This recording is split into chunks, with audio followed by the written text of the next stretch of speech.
Hello everyone, welcome to examine point. आज हम discuss करेंगे गेट 2020 नेटवर्क का क्वेश्चन। और ये क्वेश्चन नेटवर्क के एक बहुत ही इंपॉर्टेंट टॉपिक से बिलोंग करता है जिसका नाम है टू पोर्ट नेटवर्क। इस टॉपिक से हर ईयर एक ना एक क्वेश्चन कंपलसरी है, आता ही आता है। तो ये काफ़ी इंपॉर्टेंट टॉपिक है और ये क्वेश्चन जो फ्रेम किया गया इस एग्ज़ाम में 2020 में, ये काफ़ी बेहतरीन क्वेश्चन है। इसको थोड़ा समझने वाली बात है और आपको बेसिक कॉन्सेप्ट यूज़ करना आना चाहिए। चलिए आज मैं आपको सब कुछ सिखाऊंगा। स्टार्ट करते हैं क्वेश्चन की रीडिंग से। In the given circuit the two port network has the impedance matrix. कौन सा मैट्रिक्स है? इम्पीडेंस। हम जानते हैं टू पोर्ट नेटवर्क बहुत सारे मैट्रिसेस होते हैं, impedance, admittance, H parameters, ABCD parameters, बहुत सारे होते हैं। लेकिन यहाँ पर बात कर रहा है इम्पीडेंस मैट्रिक्स की और हमें यहाँ पर इम्पीडेंस मैट्रिक्स दे रखा है। अब आगे क्या कह रहा है? The value of ZL। ZL यहाँ पर देखिए, ZL यहाँ पर मेंशन है load. The value of ZL for which, क्या पूछ रहा है? Value of ZL for which the maximum power is transferred to the load. ये स्टेटमेंट केयर करने वाली बात है।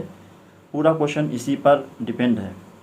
यानी हमें ZL की वैल्यू निकालनी है कब? जब ये सर्किट मैक्सिमम पावर ट्रांसफ़र कर रहा हो इस लोड को। तो चलिए हम स्टार्ट करते हैं बेसिक से और देखेंगे कि हम ZL कैसे फाइंड कर सकते हैं। सबसे पहले हम Z मैट्रिक्स के बेसिक्स को डिस्कस करते हैं कि इम्पीडेंस मैट्रिक्स का इक्वेशन क्या होता है। चलिए स्टार्ट करते हैं इसके इक्वेशन से। जब आप इक्वेशन देखेंगे तो V1 is equal to Z11 I1 plus Z12 I2। और दूसरा क्या होता है? V2 is equal to Z21 I1 plus Z22 I2। ये हमारा इम्पीडेंस मैट्रिक्स का इक्वेशन होता है। ठीक है, अब हमें क्या करना है? हमें ये मैट्रिक्स दे रखा है, ये इम्पीडेंस मैट्रिक्स दे रखा है। यानी ये जो वैल्यू दे रखा है, हमें किसकी वैल्यू दे रखा है? आप देखिए ये वैल्यू किसकी दे रखा है? Z11, Z12, Z21 और Z22। ये जो मैट्रिक्स में दे रखा है ये इन्हीं की वैल्यू है। तो इसको सॉल्व करते हैं और हम कुछ रिलेशन यहाँ पर जनरेट करेंगे ताकि हमें आसानी हो अपने क्वेश्चन को हैंडल करने में। तो पहले हम क्या करते हैं, इन दोनों इक्वेशंस में इस Z11, Z12 इन सब की वैल्यूज़ को पुट करते हैं, फिर आगे देखते हैं कि क्या हमें करना है। अब हम क्या करते हैं, इनके वैल्यूज़ को पुट करते हैं। तो इसमें क्या होगा? V1 is equal to Z11 की वैल्यू हम जानते हैं कि 40 दे रखा है I1 प्लस Z12 की वैल्यू 60, इसको लिख दिया I2। इसको हम इक्वेशन 1 मानते हैं।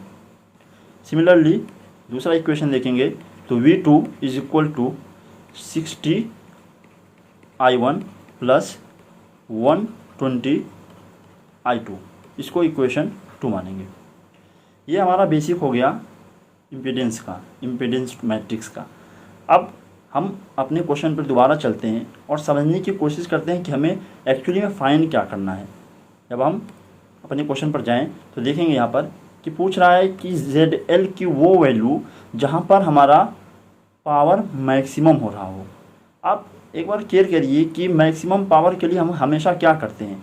हम हमेशा क्या करते हैं कि थेवेनिन इक्विवेलेंट फाइंड करते हैं, plus minus Thevenin equivalent find करते हैं। और यहाँ पर हमारा क्या होता है? लोड होता है, ये हमारा VTH होता है, ये RTH और ये ZL, या इसको RL कह सकते हैं। तो हम जानते हैं कंडीशन कि मैक्सिमम पावर कब ट्रांसफ़र होता है? जब हमारा लोड थेवेनिन रेजिस्टेंस के इक्वल होता है, तब मैक्सिमम पावर ट्रांसफ़र होता है।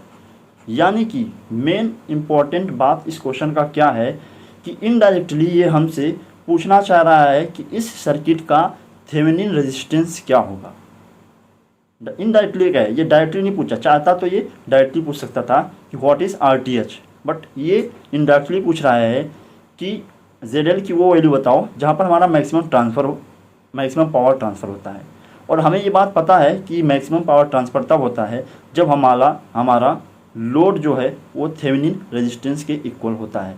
तो इनडायरेक्टली हमें क्या पता चला कि हमें RTH निकालना है। अब देखते हैं कि RTH कैसे निकालते हैं। हम अपना बेसिक मेथड अप्लाई करेंगे RTH निकालने के लिए, जो अभी तक फॉलो करते आए हैं। थेवेनिन रेजिस्टेंस निकालने के लिए हम क्या करते हैं, अपने लोड को रिमूव करते हैं और उस लोड के अक्रॉस हम क्या करते हैं, एक टेस्ट सोर्स अप्लाई कर देते हैं। बहुत सारे मेथड्स हैं निकालने के, हम कैसे भी निकाल सकते हैं, लेकिन ये एक ईजी वे है निकालने का। हम क्या एक वोल्टेज सोर्स अप्लाई करते हैं लोड के क्रॉस और एज्यूम कर लेते हैं कि इसका वोल्टेज Vx है और इससे फ्लो करने वाला करंट जो है वो Ix है। हमने इतना मान लिया। और एक साथ इसके साथ साथ थेवेनिन रेजिस्टेंस निकालने के लिए हम और क्या करते हैं, हम अपने वोल्टेज सोर्स को, इंडिपेंडेंट वोल्टेज सोर्स को शॉर्ट सर्किट करते हैं और अपने इंडिपेंडेंट करंट सोर्स को ओपन सर्किट करते हैं। यहाँ पर कोई करंट सोर्स नहीं है तो इसकी बात हम नहीं करेंगे, लेकिन हमने क्या किया है, अपने वोल्टेज सोर्स को शॉर्ट सर्किट कर दिया यहाँ पर। अब हम क्या करेंगे, हमें फाइंड करना है RTH।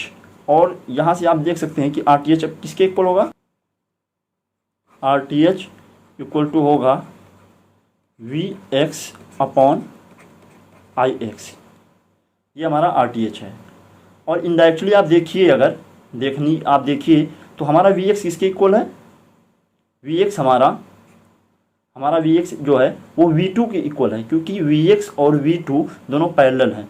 यानी मैं क्या लिख सकता हूँ, V2 अपॉन, और हम ये देख रहे हैं कि हमारा Ix और I2 एक ही ब्रांच पर सेम डायरेक्शन में फ्लो कर रहा है, तो इसको हम क्या लिख सकते हैं, I2। यानी हमें फाइंड क्या करना है, RTH के लिए हमें फाइंड करना है V2 अपॉन I2। इतनी बात आई होप आपको समझ में आया होगा। अब हम आगे प्रोसीड करते हैं। अब क्या करते हैं, हम ये जो ब्रांच है इस ब्रांच में केवल KVL अप्लाई करते हैं। KVL, जब KVL अप्लाई करेंगे तो देखिए क्या होगा, करंट I1 फ्लो कर रहा है तो होगा हमारा 10I1 plus V1 is equal to 0। यहाँ से हमें क्या फाइंड हुआ कि हमारा V1 जो है वो -10I1 के इक्वल है। यहाँ से एक दूसरा कंक्लूजन निकला, इसको मान लीजिए इक्वेशन 3। अब क्या करिए, इक्वेशन 3 को पुट करिए इक्वेशन 1 में, यानी V1 की वैल्यू हम इक्वेशन 1 में पुट करते हैं और देखते हैं कि आगे क्या करना है। अब हम क्या करेंगे, पुट करते हैं इसको। तो इक्वेशन 1 को अब हम कैसे लिखेंगे, -10I1 is equal to 40I1 plus 60I2। इसको जब रीअरेंज करेंगे आप तो आपको मिलेगा I1 is equal to -60 upon 50I2। इसको सिंप्लीफाई करने के बाद हम लिख सकते हैं I1 is equal to -6 upon 5I2। एक ये रिलेशन मिला हमें, ठीक है।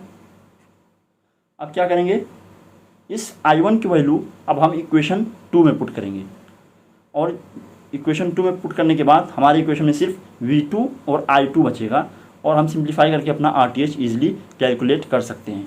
चलिए आगे ये भी करते हैं। हम क्या करेंगे, अब इसकी वैल्यू को हम V2 में पुट करते हैं। तो हमारा सेकेंड इक्वेशन क्या है, V2 is equal to 60। I1 की वैल्यू हमने देखा क्या अभी कि -6 अपॉन 5I2 प्लस 120I2। इसको सिंप्लीफाई करते हैं, V2 इज इक्वल टू, इसको सिंप्लीफाई करिएगा आप तो आपको मिलेगा -72I2 प्लस 120I2। इसको और सिंप्लीफाई करें अगर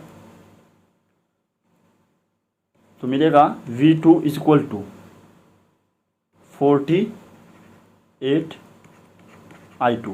फाइनली हमारा RTH यानी V2 upon I2 is equal to हो जाएगा 48 ओम। यही हमसे फाइंड करने के लिए बोला था क्वेश्चन में कि what is the value of RTH, indirectly RTH question के according what is the value of ZL। So maximum power transfer के लिए हमारा जो ZL है वो RTH के इक्वल होगा, जो कि 48 ओम है। सो इस क्वेश्चन में बस इतना ही करना था हमें, और ये काफ़ी बेहतरीन क्वेश्चन है। ऐसे क्वेश्चन गेट में आते रहते हैं, हमें चाहिए कि इन सब क्वेश्चंस की प्रैक्टिस करें और अपने प्रिपरेशन को बूस्ट करें। जुड़े रहिए ऐसे क्वेश्चन पाने के लिए एग्जामिन पॉइंट के साथ। हम सारे क्वेश्चन को डिस्कस करेंगे, प्रीवियस ईयर 2020, 2021 और उससे पीछे वाले भी क्वेश्चन सारे डिस्कस करेंगे 1 बाय 1, और सारे कॉन्सेप्ट को कवर करने की कोशिश करूँगा मैं। आप जुड़े रहिए एग्जामिन पॉइंट के साथ। Thank you very much.